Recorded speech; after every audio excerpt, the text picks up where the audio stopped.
Hello and welcome everybody, it's PapaNog. This will be the final video in this series on Anima, and it's just going to be a little bit of a discussion of what I've noticed about the game and what works, what doesn't work, etc. I also have a few suggestions I would like to make, and who knows, maybe they can do something about it. Alright, so to begin, let's discuss the game a little. I like that you can change a lot of things like I just did, whether you want to see the numbers at the top or not. This is all interesting. In terms of what I like about the game, why it's good, is I'm playing it on my phone. My phone's not very good. It's a P20. And you can see here it's quite smooth, the interaction. Look at the size of the little balls that circle around. And when they hit the monsters, it's really accurate. You can, if we see some mobs who shoot something, you can see it's quite easy to dodge their projectiles. So they definitely put a lot of work into the actual fighting, into the actual look of it. You can see over here, it looks quite dark and grim. It reminds me a lot of something like Path of Exile, or Diablo in the darker maps. You can really get a feel for some of the intensity and scariness.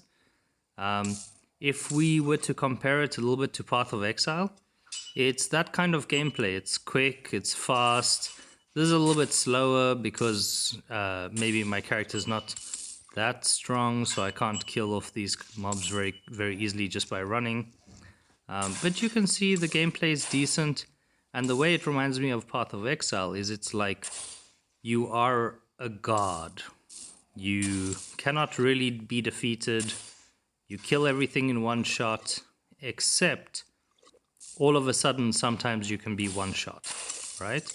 So you're just trying your best not to get one shot, and for the most part, you can just teleport into a screen of things and kill everything, right? Fast-paced, grind sort of game.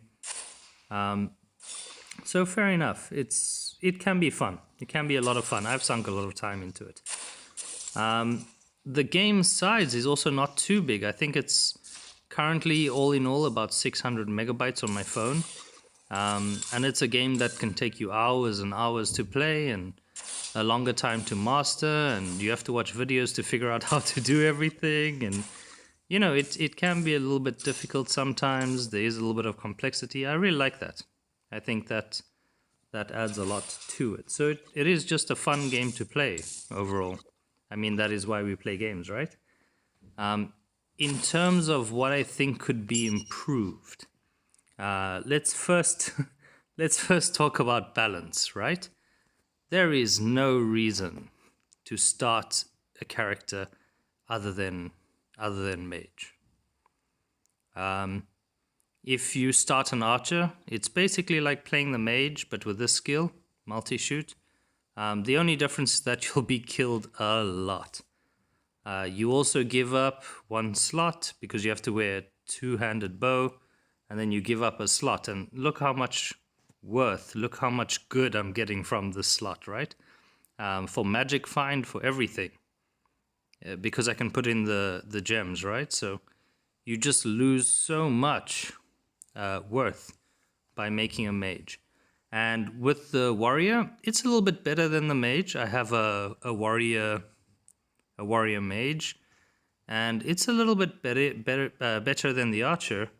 But again, it's just not as good. You don't have any shotgun skill like this. So you do way less damage, very, very little damage, if anything at all. So ultimately, it's just basically a waste of time to play anything other than the archer. If we look at games like Diablo 2, right? That's probably something that a lot of people have played. Yes, maybe you want a mage as your first character. It might be useful, but ultimately, you can choose a necromancer, you can choose an assassin, because you can use the traps, you can choose, there's just so many options. If you look at any action RPG, yes, maybe there is one character who's a little bit better to begin with, but they have their niche thing that they do, right? Each one will be good at something. Summoning Necromancer will be better defensively because he has a lot of things to tank for him or something. Everyone has their own benefits. Whereas I feel in this game, you choose a mage or nothing. If you choose a mage, you can get through all the content fairly decently. The more you upgrade your mage, the better you're going to be. The warrior, the only reason I have a warrior fairly well kitted out is because of the drops from my mage. So, yeah, again, mage is just by far 100% the choice that you need to make. And I think that's not very fun, especially for replayability, because now I've gotten the mage fairly decent, and it makes me not really want to play this game a lot, right? Which means I'm not going to give, any money to the developers, which means they can't update it or make it more interesting. So yeah, I think it's fundamental to have characters that are fun to play, and you want to play them. You want to play more than just one, right? So I think that's something that could be improved, a little bit of balance, because basically the archer is just like the mage, just weaker, right? So in every way, in being able to get around, in a passive skill that attacks thing, in defensibility, in attack, just weaker in every way. So yeah, we'll talk a little bit about the suggestions. And obviously the other thing I want to discuss is customization. When you're looking at the weapons you have and things like that, sure, you can choose some weapons that are interesting. There's one that culls at 30%, kills the monster instantly. There's a few different things you can do, but for now, at the current stage of the game, it's all about crit. Get 100% crit, get a lot of critical damage. The sword gives you plus, if you use a sword through the Astralium, you get 9 points, 9 skill points. So obviously it's going to be better than any wand or anything else. You kind of have to do it, right? There's very definitive best in slot items for everything. The only one that can be debated is the armor. And that's not just for the mage, that's for the warrior, that's for the archer, that's for everybody. So having some kind of customization, I think it will work out a little bit better. One thing that's definite best infusion, for example, is if you're playing the warrior and you have any option that you want to put into your helmet, your armor, or your shield, it's going to be Leonidas. Gives you 4 to all abilities, gives you strength, gives you physical damage, gives you 20% health. It's just the best thing. And then obviously when you level it up to 40, then you also get that percentage increase in defense. So why would you do anything else? Why would you choose literally any other item when you have that? All right. So I think little things like this, it just sort of pushes you to where you can only really do one thing. You can only really play the game one way, and you can only really play one character. So although it is hours and hours of entertainment, it's linear. It's extremely linear. There's no real point in going and trying any content after you've already killed Kral. So that's something that I don't enjoy too much about the game. All right, so let's talk about suggestions, what I think would work a little bit better. And to do that, the first one that I want to talk about here is the archer. If we look at the archer's skills, you can't see it now, but a lot of them. We have explosive trap, we have venom aura, we have corpse explosion, we have explosive shot. All of these skills are hybrid damage, as well as freeze damage. It does physical and magical damage, and you'll see even Empower Weapon gives physical and magical, right? physical and magical damage increase. So it's a little bit strange, because here when we look at dexterity, it only increases physical damage, right? If you look at strength, it increases it 2 times more. It gives you twice the amount of damage, and it gives you armor. And then if we look at intellect here, magical resistance, magical damage, mana, and mana regen. So my suggestion was, because at the moment dexterity is completely useless, entirely useless, 100%, it's so easy to get your attack speed up.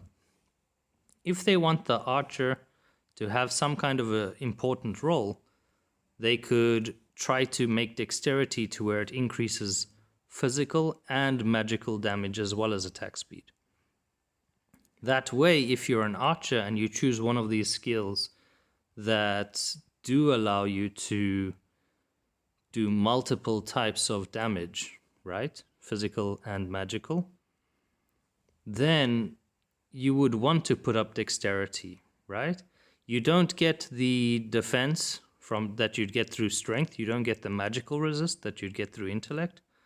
But still, you're kind of wanting to do it because you're going to be this hybrid damage doer, right? You're going to be doing both kind of like a glass cannon, right? What you'd find as a glass cannon, which usually they are. That's exactly what the assassin or rogue type class should be. And so I find it quite strange that they have... It's like they almost thought about it when they were going through the skills, but then they didn't implement it in the actual stat that character will be using. So at the moment, every archer class just specs everything into strength. Same with the Australium, they put everything into strength because it's just going to do more damage overall. So I think that's something that could help the game a little bit if they were to think about, why don't we make dexterity useful, right?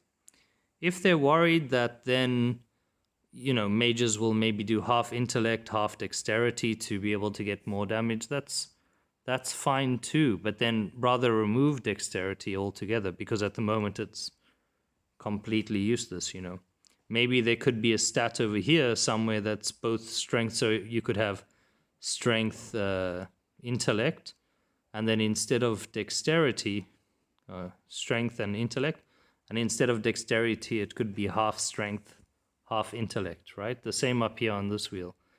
Just so that you could do some form of hybrid damage, because at the moment there are items that give you both physical and magical damage. There are skills that do both physical and magical damage, and yet it's all about getting the one skill to do as much damage as possible. And so you have to specialize, otherwise it becomes completely useless.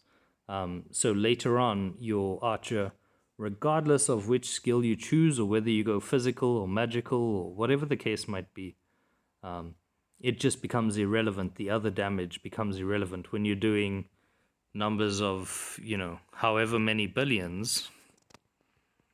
Let's see here. We're doing 73 billion damage. Then the extra 1 billion maybe that you get from physical damage if you were an archer, just completely irrelevant. So there needs to be a way to make it relevant, to feel different. At the moment, it just feels like a weaker version of the mage, and that's not fun. It's just not exciting or fun. So yeah, those are my suggestions. With the Australium or reworking dexterity. Before I spoke a little bit about the customization of legendaries. And so another thing that I thought might be useful is here we see all these purple items, they're epics. If they had a chance to drop with really useful stats, even if it was a very small chance, then at least you'd have a reason to pick up purples, have a look at them. I mean, they do this in Path of Exile, where some rares can, be far better than having any unique or legendary. They also do it in Diablo, where some rares, they do it in fact, every game that I can think of last epoch. Every ARPG, there's kind of this chance that if you do check everything, you have a chance of getting something really fantastic, even if it's just something to infuse into something else. And so I think that would be a nice little choice, and all of these suggestions are things that wouldn't change too much in the code, wouldn't give them too much work coding, but would make a big difference to the game, and really just push it one step higher towards excellence. So yeah, those are my suggestions for the games. That's what I would do. Those are the pros and cons. I hope you are able to look at this, and if you agree, let me know. If you don't agree, also let me know. Thank you so much. Ciao for now, guys. Bye.